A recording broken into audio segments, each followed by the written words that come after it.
नमस्ते, वंदे मातरम, जय हिंद। आप सभी का इस चैनल पर स्वागत, वंदन, अभिनंदन। आजकल आप देख रहे हैं कि हमारी वीडियोज कभी कभी जंप करके जा रही हैं समय का। इसके बावजूद आप सबका प्यार हम पे बरस रहा है। निश्चित रूप से ये हमारे लिए सौभाग्य की बात है। आज एक नए विषय के साथ आपके बीच, इस निवेदन के साथ कि अगर अभी तक हमारे कोई नए बंधु हैं जिन्होंने चैनल को अभी तक किन्हीं कारणों से सब्सक्राइब नहीं किया, तो कृपया चैनल को सब्सक्राइब अवश्य कर लें ताकि प्रत्येक वीडियो की नोटिफिकेशन आप तक पहुंच सके। कल्पना करिए कि आप पब्लिक सर्वेंट हैं, पब्लिक अथॉरिटी हैं और कोई आपके विरुद्ध कार्यवाही करना चाहता है और राइट टू इंफॉर्मेशन एक्ट की शरण में जाकर के आप ही से वो सूचनाएं भी प्राप्त करना चाहता है जिसका उपयोग वह पब्लिक अथॉरिटी के विरुद्ध करेगा भी। ऐसी दशा में क्या पब्लिक अथॉरिटी ऐसी सूचनाओं को डिस्क्लोजर देने के लिए बाध्य है? इस विषय पर एविडेंस एक्ट, जो कि केंद्रीय अधिनियम है, उसकी सेक्शन 123, सेक्शन 124, सेक्शन 129, सेक्शन 125 ये सब क्या कहती हैं। यानी अगर मैं इस बात को ठेठ अपनी गांव की भाषा में कहूं तो हम इस ढंग से कह सकते हैं कि हम आपको गोली मारने आ रहे हैं, आप बताइए कि आपके पास कौन कौन से हथियार हैं ताकि हम आप से अच्छे हथियार लेकर के आए और आप पर हमला करके हम जीत जाएं। अगर इस तरह से कोई सूचना चाहता है, यानी हमारे ही डॉक्यूमेंट को लेकर के और हमारे ऊपर ही मुकदमा करना चाहता है, तो फिर हमारा डिफेंस का राइट कहां चला गया? एविडेंस एक्ट में जो प्रोविजन है कि अगर पब्लिक अथॉरिटी या पब्लिक सर्वेंट कोई भी अपनी कॉन्फिडेंशियल कन्वर्सेशन का प्रकटीकरण करने के लिए बाध्य नहीं किया जाएगा। और यह भी व्यवस्था करता है कि पब्लिक अथॉरिटी या कोई भी पब्लिक सर्वेंट अनपब्लिश्ड रिकॉर्ड से अगर कोई सूचना पाता है तो उसका डिस्क्लोजर तब तक नहीं करेगा जब तक जो अथॉरिटी का हेड है वो परमिशन नहीं देता है। और ऐसी सूचना जिसके डिस्क्लोजर से पब्लिक एट लार्ज यानी व्यापक जनहित की हानि होने की संभावना है, यानी व्यापक हित का नुकसान होगा, क्षति पहुंचेगी, तो ऐसा प्रकटीकरण नहीं किया जाएगा।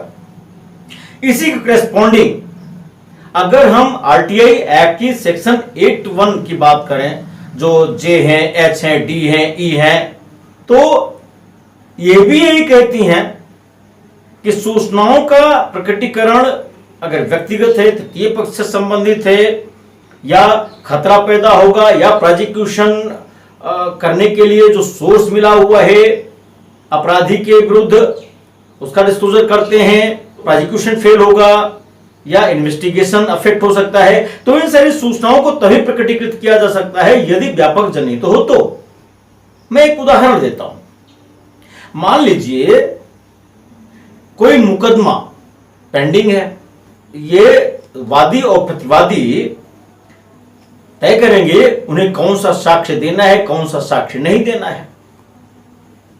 लेकिन अब प्रतिवादी कहता है आरटीआई एक्ट की आड़ लेकर के, नहीं साहब हमको वो सूचनाएं दीजिए, अमुक अमुक सूचनाएं दीजिए, उसको डिफेंस के रूप में उपयोग करेंगे।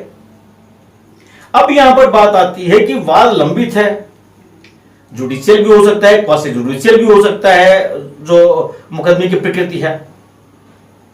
ऐसे में क्या पब्लिक अथॉरिटी आरटीआई के प्रकाश में जो उसको एविडेंस एक्ट के लाइट में प्रोटेक्शन मिले हुए हैं, बीइंग गवर्नमेंट ऑफिशियल, डिस्क्लोज करने के लिए बाध्य है क्या? लेकिन जो विधि यहां व्यवस्था करती है कि प्रत्येक को अपने बचाव करने का अधिकार है और राइट टू इंफॉर्मेशन एक्ट के अधीन इस तरह से जो आरटीआई एक्ट का सेक्शन 8 है, सेक्शन 11 है, वह ओवरराइडिंग इफेक्ट नहीं रखेगा एविडेंस एक्ट पर।